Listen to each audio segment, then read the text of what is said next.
আচ্ছা, আপনি কি কখনো ভেবে দেখেছেন রেল লাইনে 1 কিলোমিটার রেল লাইন বিছাতে কত টাকা খরচ হয়? नहीं। কিংবা রেল লাইনের ধারে এই মেশিনগুলোর কাজ কি? क्या?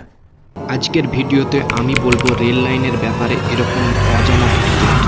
নাম্বার 1, ভারতের সমতল এলাকায় বা সাধারণ জায়গায় 1 কিলোমিটার রেল লাইন বিছাতে সাধারণত 10 থেকে 20 কোটি টাকা খরচ হয় প্রতি কিলোমিটারে। ভাবা যায়? এটা শোনার পর আপনার মতো আমারও মাথায় উঠে গিয়েছিল ঘাম পায়ের।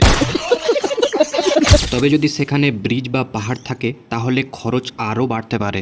রেল লাইন বিছানোর পর ট্রেন যদি ইলেকট্রিকে চলে তার জন্য এক্সট্রা আরও ইলেকট্রিফিকেশন করার জন্য প্রতি কিলোমিটারে আনুমানিক 1 থেকে 1.5 কোটি টাকা খরচ হয়। चल बस बुलाएगा क्या? Number 2, railway ultrasound detector. এটি হলো এক্স রে মেশিন, তবে সেটা রেল লাইনের।